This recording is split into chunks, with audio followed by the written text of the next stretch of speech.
Hello, welcome to Golf Cart Garage. I am Tim.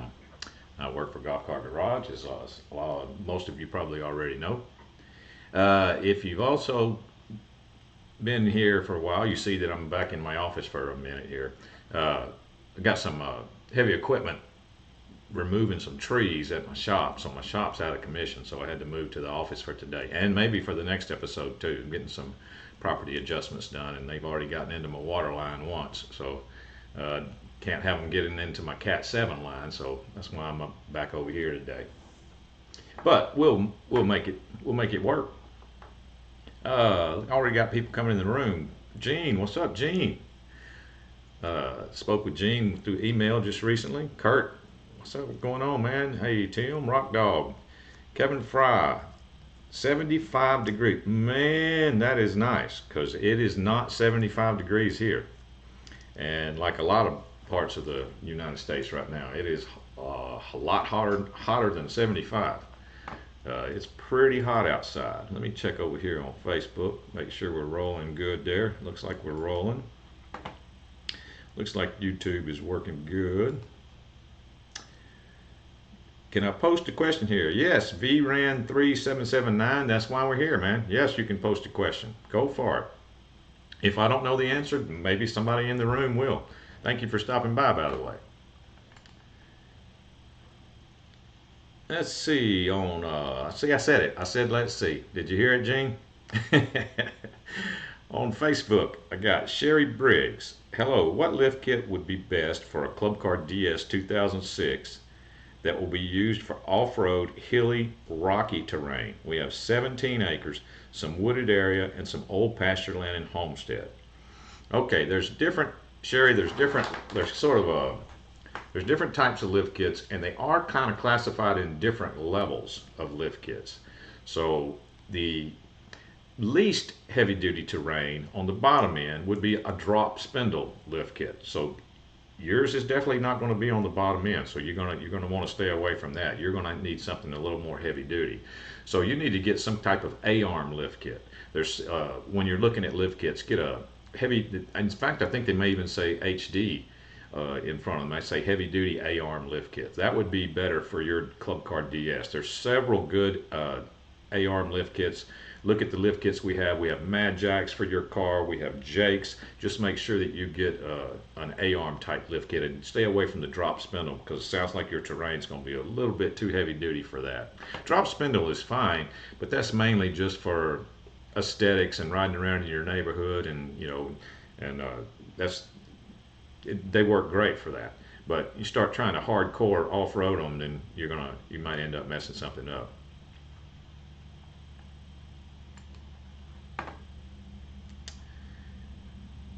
'90 and sunny in Athens, Georgia.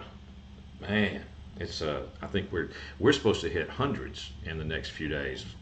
Supposed to hit the hundreds. Keith from Nashville checking in. 94 and hot. Hope all is good with you. It is, Keith, but it is hot.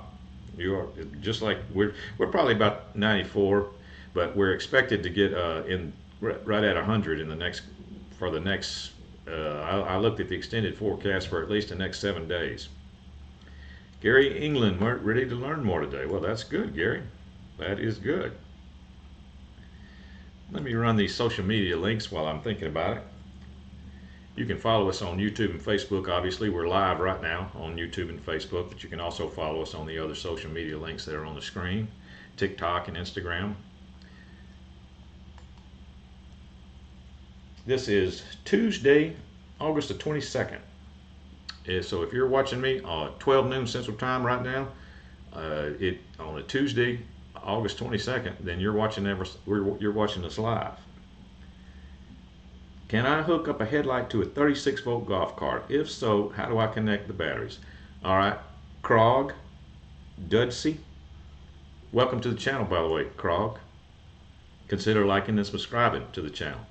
Yeah, you can hook a headlight to a 36 volt golf cart, because a 36 volt golf cart uses six 6-volt batteries. So you're going to hook your headlight across 2 of your batteries. Pick any 2 that are connected together. Like you got 6 batteries. Pick any 2 batteries that are connected together by a cable. You're going to hook the positive of your headlight onto the positive terminal of one of those batteries, and you're going to hook the negative of your headlight to the negative terminal on the battery right beside it. That, you know, if those batteries are connected with a cable. And that would be a 12-volt connection. If you're not sure, then take a handheld voltmeter first and put your voltmeter in the spots where you think you want to connect your headlights.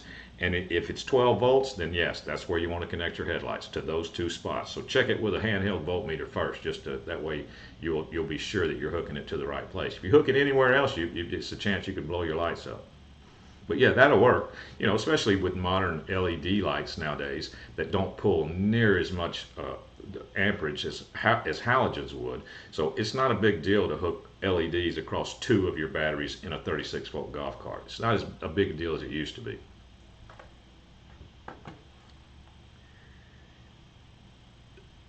No, the garage is fine. It's just I got heavy equipment going on out there, and they would get into my Cat 7 line. You remember I talked about how when I'm in the garage, I'm actually on the end of a Cat 7 line that's just laying on the ground. Haven't got that figured out yet. I'm still doing some other testing. So they've already gotten into my water line. So if they got into my water line, they definitely would get into my Cat 7 line. So no, it's fine. I just needed to move here for today and maybe next episode too, because I'm not sure they're going to be through with what they're doing. I'm getting some trees removed around the house. VRAN 3779, 2006 Club Car Precedent won't move, shuddering from motor.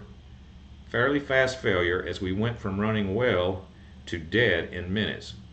Had to reverse into the garage, motor shaking. All right. Some of the people in the room, what do they think I'm going to say? I mean, I bet some of you already know, because you're describing a very, very common symptom of VRAN. And most of the time, any type of shuddering or shaking in a golf cart is something to do with the battery. Now, I don't mean not necessarily a battery. It could be a battery related issue. It could be just cables. I was talking to someone today where he had some issues like what you're describing, and it ended up being a loose cable connection that was actually so loose that it was sparking on the battery, you know, when he would push on the gas. That can cause a shudder. That can cause a shake. One of your batteries dropping out under load can cause a shudder and a shake. So I'd want you to eliminate your batteries as being the issue first, VRAN, because that's a very common symptom of a battery failing under load. Hi everyone, Captain Jim from Southport, North Carolina. Well, welcome, Captain Jim. Welcome to the channel. What's shaking gearhead Craig? Just landed in Phoenix. My heat definitely beats the Midwest humidity. Yeah, it is something. This heat's got everything dry. We need some rain bad here too. Let me go over here on Facebook.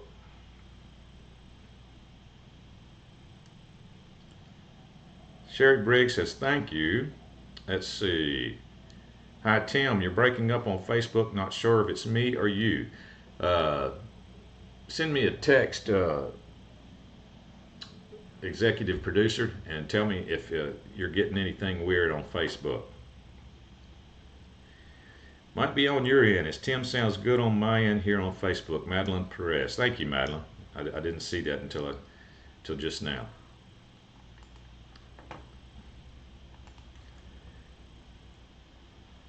Okay. Let's get started with the regular questions. We will have a cart feature today also, by the way. We will see something. Let's see something. Where's my graphic? We will do that today. Question number 1.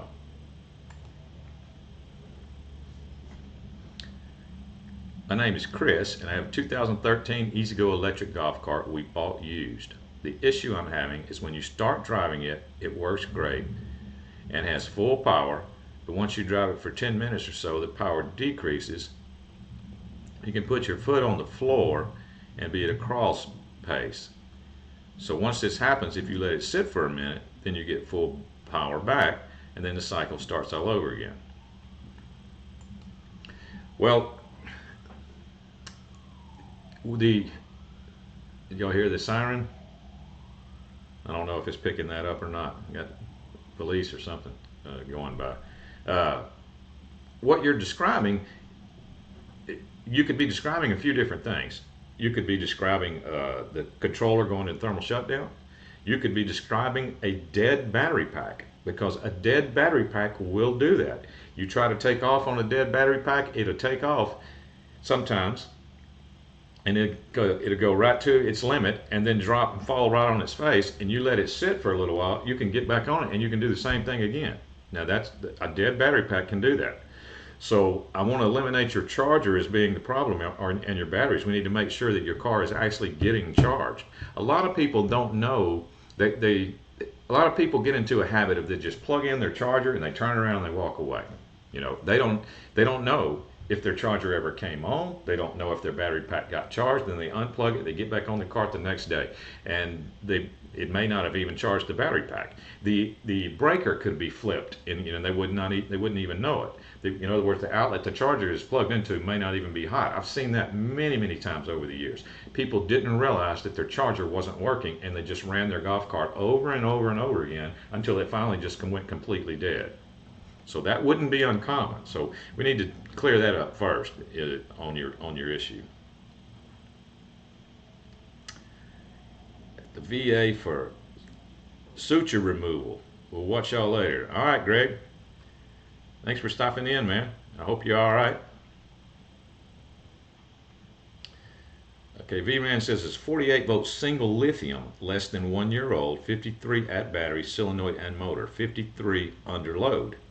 Micro switch and solenoid click, hold pedal and physically push car, and it goes but off in feet. Okay. What about your controller there, VRAN? Is this a lifted cart with a stock controller, or what kind of golf cart are we talking about, or did you tell me that already? Let me go back. It's an 06 Precedent, okay. Is it lifted with taller tires, and does it have the stock controller? That would be my question.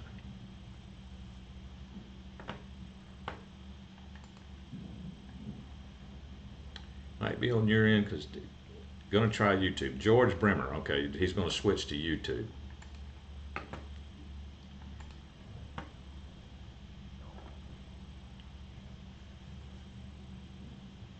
Number 2 is the regular questions. 99 Club Car DS 48 volt. I have 48 volts in the battery pack and 48 volts going to the solenoid and key switch.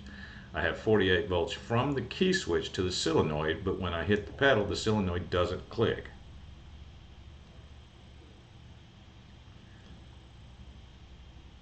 .48 volts going to the solenoid, doesn't click. All right. When you say you have 48 volts going to the solenoid, what I want to know is what you mean by that. The solenoid has 2 large posts and it has 2 small posts. Do you have 48 volts going to these 2 small posts when you press the accelerator pedal, when you touch the accelerator pedal? Are there 48 volts going to the 2 small posts? Because if there are, and the solenoid's not clicking, then it's a bad solenoid. If there is not, it's never going to activate the solenoid, because that's the activation point to make the solenoid click. It's those 2 small posts. People talk about the big post on a solenoid too much, as far as I'm concerned. They just, when the solenoid clicks, the only thing that is actually happening is that it connects the 2 big posts. That's it. So you got to make sure you're getting activation voltage to the solenoid. That will take care of your key switch. Your key switch is working. Your micro switch is working. Everything is working all the way up to the solenoid. All the solenoid does when it clicks is connect those 2 big posts on top together. That's all it does. Connect those together, and that puts power to the controller.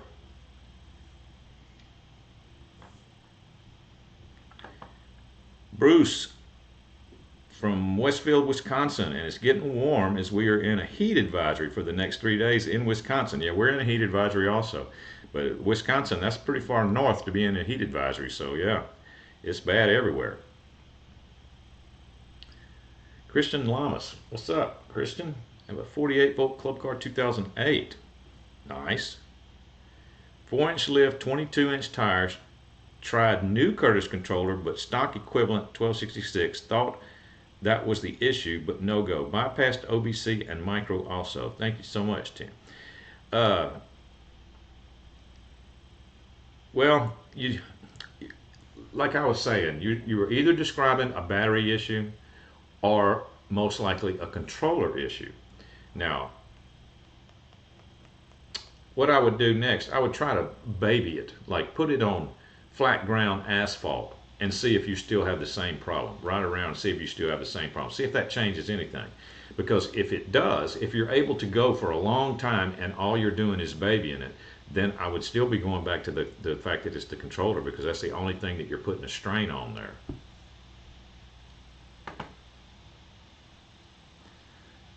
Check over here. No, we're good there. I think we're on number 3. I have a 2006 Club Car Precedent gas. About 60% of the time when I press the accelerator pedal, the car does not move right away. It makes a whining noise that lasts between 2 to 10 seconds and then turns over and fires and goes. It has not left me stranded, but I always worry. Any ideas on how to fix this? Well, I've talked about that before. Club cars seem to do this more than EZGOs. I don't know if it's the design of the starter generator and the belt and the way that it is, you know, in conjunction with the motor and how tight the motor is. But a lot of times on a gas club car, you can hit the gas pedal and you don't think anything is happening, but what is happening is that the starter generator is slipping inside that belt. Sometimes it makes a squeal. Sometimes it can make a squealing noise. Sometimes the engine is sitting on the compression stroke and it's difficult for it to get started to turn the engine over. And once it finally gets the engine turned over, it starts up and everything is fine. If it's the slipping thing, like I was saying, you can correct that by just tightening the belt a little bit. That belt, I've said it before, that belt needs to be unusually tight. I don't even like how tight it needs to be. It seems like it's too tight when it's at the right spot, but it does need to be pretty tight in order for the slipping to stop. And never grease it, or never grease that belt because of a squeak. Just tighten it, because that it would just cause everything to be worse. Lloyd Lou checking in from California, 75 degrees. What's going on, Lloyd? Thank you for stopping by, man. It is a lot hotter than 75 in a bunch of other places, Lloyd. You must be in Northern California if you're at 75.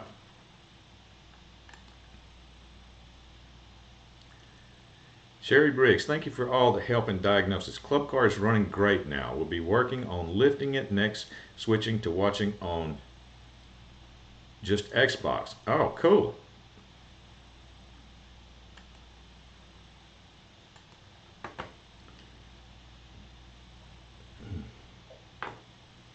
Number 4 is where we're at. I have a 2017 EZGO RXV Electric, and the accelerator sometimes starts acting up and the cart will not move. Then all of a sudden it starts again. Could it be the accelerator pedal micro switch? Yeah, it definitely could be that. RXV uses accelerator pedal micro switch, and if you're interested, you could go to golfcartgarage.com, and in the search bar you could plug in SKU-013, SKU-013, and that'll bring you right to it, an RXV accelerator pedal micro switch. But yeah, they can be intermittent. There's no doubt about it. They can be intermittent.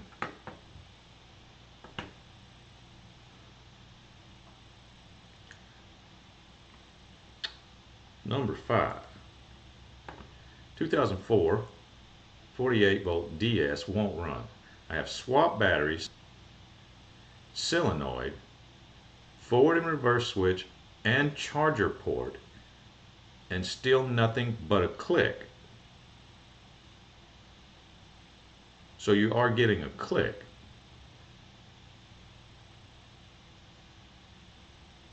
Well, you have changed you've changed everything pretty much. We're going, sometimes it could be a wiring harness issue. I have seen a wiring harness issue, but that is not near as common as some of the main parts in a golf cart. And you've changed all of the main parts except for two. You haven't changed the motor or the controller. Well, you can eliminate the motor by doing the motor test. You can isolate the motor, disconnect all the wires off of it, and do the motor test. When you said you changed the forward and reverse switch, you didn't tell me if it was a mechanical or if it's push button. You said, see, a 2004, you could have two different types of electrical systems. So let's just say that it's you either need to plug in series wound motor test or shunt wound motor test, SHUNT. Depending on which one you have. If you have a mechanical forward and reverse switch, you need to do the series wound motor test. If you have a push button forward and reverse switch, you need to do the shunt wound motor test. You can go to YouTube and plug that in, and it'll take you to several videos explaining how to do that. But that way you can eliminate your motor, and once you get that out of the equation, what's left? The only thing left in your case is the controller.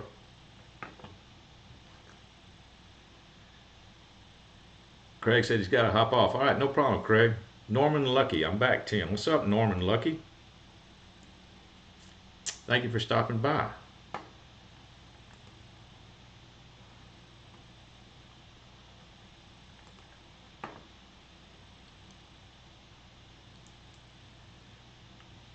Let's see, 𝗪𝗂𝗲𝗀𝘃. When does the toe switch have to be off? I was told it should be off at all times when not in use, even if it's for a few minutes. I have it off when charging. Well, I don't know who told you that, 𝗪𝗂𝗲, but that is absolutely not true. I hear lots of things about that. The only time you really need to put the car in tow is if you're going to work on it. That's one time. If you're going to work on your batteries, if you're going to be removing cables, if you're going to do any type of battery work where cables are going to be removed and put back on, you need to put the car in tow. And the other time, which is the obvious time, is when you tow it. Now that can really mess it up if you tow it without putting it in tow. That's what it's for. It's for those two things. That's the main two reasons that it's there for. It doesn't matter where it's at for charging. It doesn't matter if you're just leaving it for a few minutes. It doesn't matter. There is a slight parasitic drain on your battery pack when it's in run, but if you have decent batteries, they won't even notice it. It's not that big a deal. But don't tow it without putting it in tow. That can cause catastrophic damage to the batteries, the controller, the motor, everything can be ruined. I've seen it myself. It's crazy.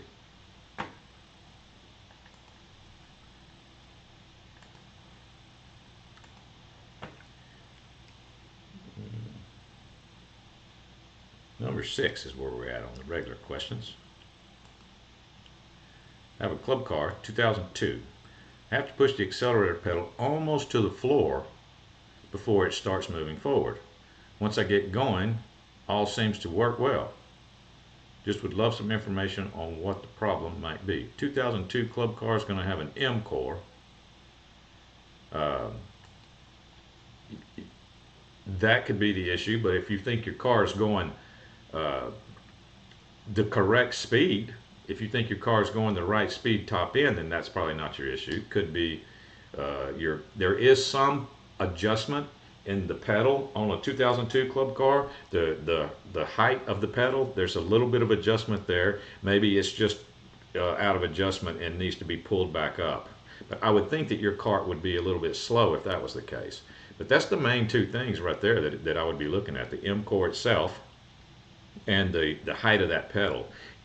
See if you can find another car exactly like yours. There's a bunch of cars with the exact same pedal assembly as yours, and look at their accelerator pedal and see if it's sitting in the same spot yours is, or is theirs pulled up higher or lower. See if it's sitting in the same spot.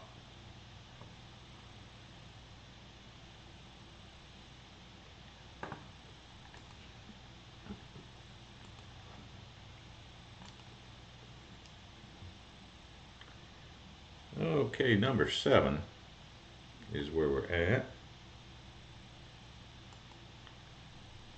2017 EZGO RXV Elite cart. Running lights stopped working. Is there a simple solution such as a blown fuse or circuit breaker trip that can be easily reset. The electrical system works perfectly except for the headlights, taillights, which did work fine, then just failed to turn on one night. 17 EZGO Elite. Well, that's a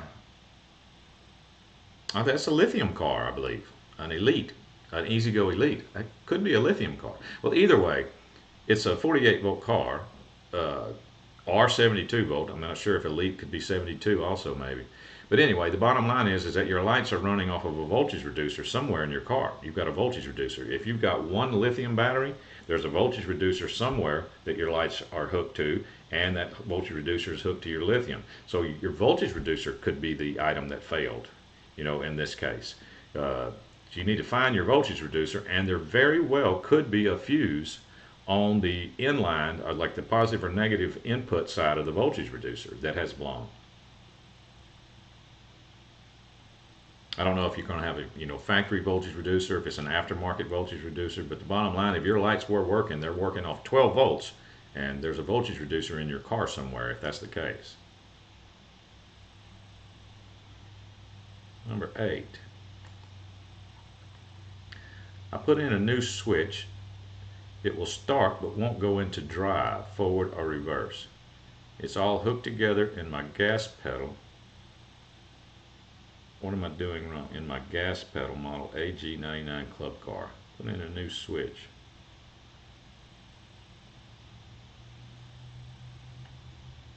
Okay, I'm not 100% sure what you're talking about.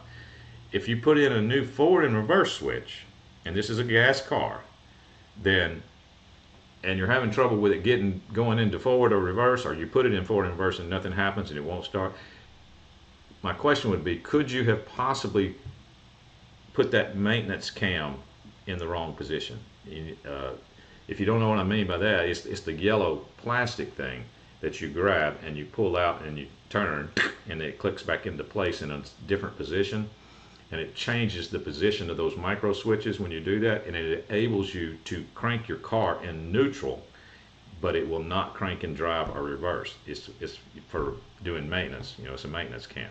So a lot of times when you're working on a gas golf cart, it helps. It's beneficial to the person working on them to be able to crank it in neutral and watch the clutches. Well, that's the only way you can crank it in neutral, if that thing is in the right position.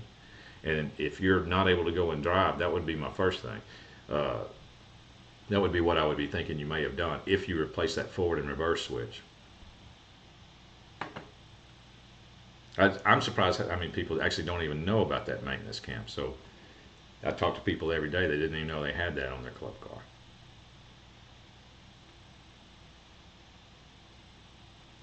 Number 9. Michael Reynolds. What's up, Michael Reynolds?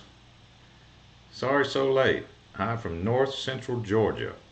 We got several people in here from Georgia that join us here.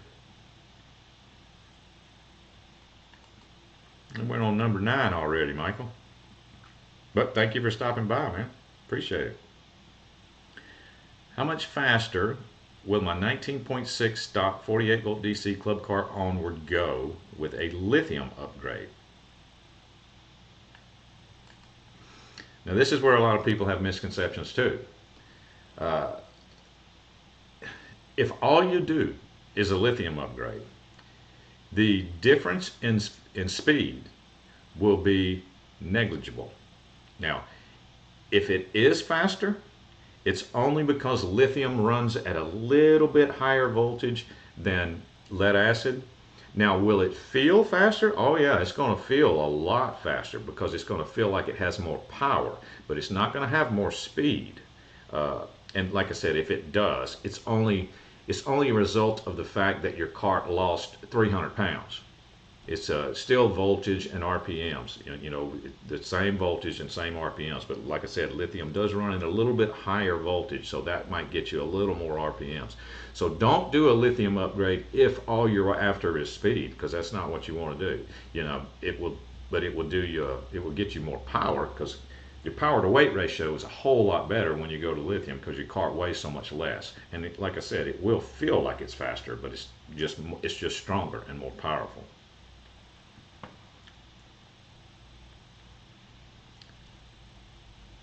Michael Reynolds in Peachtree City. That's around there where Quan and Missy are.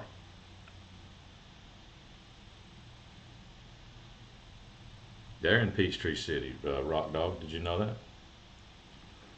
That's why I was saying. I was thinking of them and you, and seems like somebody else said they were in Georgia.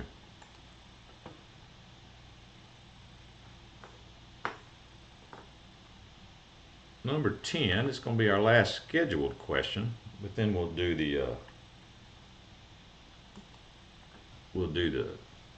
featured stuff.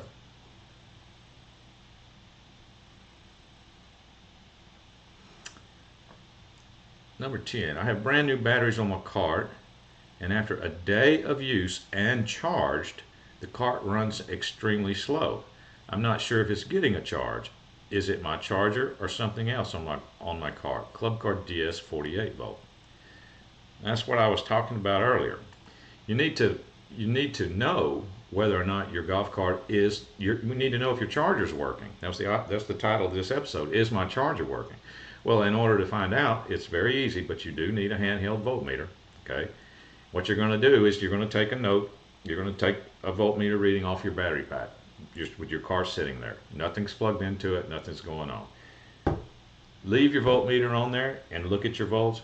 Plug your charger into your cart. This is how you test a charger. This is the easiest way to test a charger.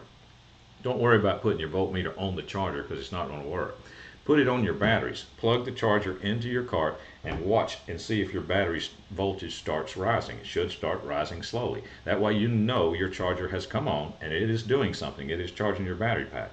Take a note of where the volts are then, and walk away, do whatever you want to, set yourself a timer, come back later, check it again with it still on charge. Make sure the volts are still rising. In a 48 volt car, it would not be unusual for the volts to get above 60 volts before the charger decides to shut off. So if it does, then you know your charger is working correctly.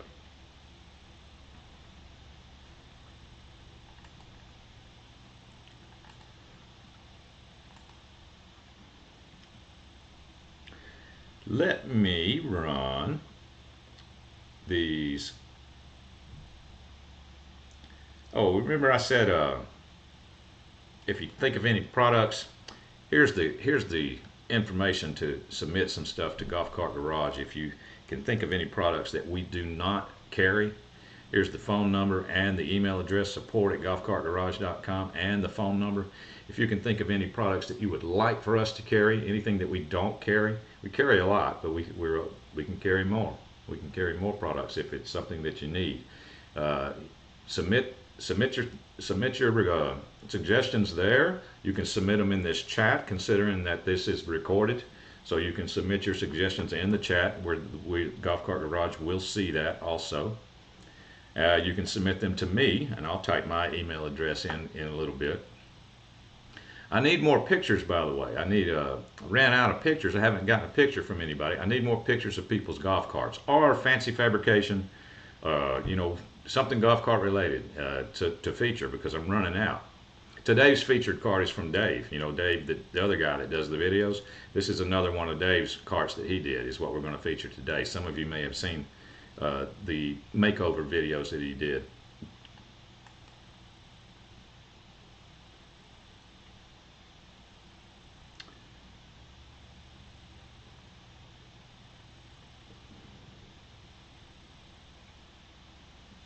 Number 10, that's what I just answered, wasn't it? It's my charger. Yeah. Check your charger with a voltmeter while it's on charge. All right. If you would like to purchase a hat, a Golf Cart Garage hat, there are some links in the description that'll take you right to them. Bam! Take you right to the hats. Pick out the color you want. On the links, it tells you the color. Welcome to purchase one. We do give them away here occasionally. We do have a giveaway coming up. Not sure if it's going to be next episode. Not sure if I want to be here or in my shop. I'd like to get this heavy equipment out of the way down there so I can go back in my shop. I don't know. I feel more comfortable in my shop. It seems like I've done so many episodes from there. I like working from there. But anyway, we'll give another hat away coming up pretty soon. I'll let everybody know, like the episode before we plan to do it. That way you can make sure Yeah, Rock Dog, Dad Joke Dave. Yeah, this is going to be his cart we're going to feature, or the one that he did. I think he did it for the owner, if I'm not mistaken. Also, if you would like to purchase anything from Golf Cart Garage, here is the coupon. Get 5% off at golfcartgarage.com. Any parts you order if you use the coupon code TIM13, TIM13. This expires on September the 1st, 2023. Get 5% off at Golf Cart Garage on anything that you would like to order. There you go. We are going to do a Let's See segment if we're cool on Facebook. Yep, we're good on Facebook. Just checking, make sure that we're still rolling. All right. Let's see some carts.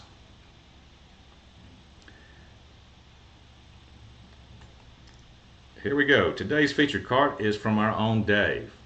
Like I said, some of you may know who Dave is. He's the other guy that does the videos for Golf Cart Garage. He has a makeover segment of videos, extreme makeovers. This is one of them right here. You may recognize it if you watched any of the extreme makeover series. It's 2015 Club Car Precedent, and it's pretty much loaded out with everything. It was a basket case in the beginning, but as you can see now, it is not. It's a pretty good looking cart, I think. I like camo, so I'm kind of biased toward camo. I think I would have camo everything if it was up to me. Michael Reynolds says that's a beautiful cart, great job. Yeah, that is a nice looking cart. I've got some more pictures of stuff that I've done over the years. I've got to go back and oh, this is how long ago this is how long I've been in the business. I've got pictures of golf carts that I have to transfer from CD to USB drive before I can show them. How about that? Now that's a long time ago. That's showing my age there.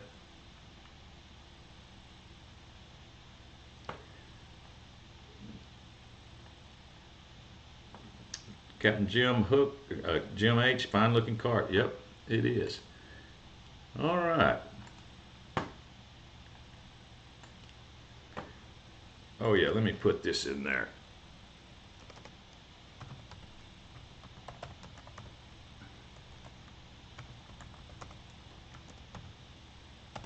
I just put my email address in there. So like I said, I'm running out of pics from the viewers. So send me some pics, and you can send them to that address, 00timfreeman@gmail.com. You can send them to this address that I ran earlier about the products and stuff. You could send pictures to there, support@golfcartgarage.com. Either one would be fine. Put attention Tim if you send them. Put attention Tim on either one of them, but that way it'd be sure I get it. Okay, that was the last scheduled question, and we've done that, we've done that, we've done Dave's thing. We're getting out of here on time today. Look at that.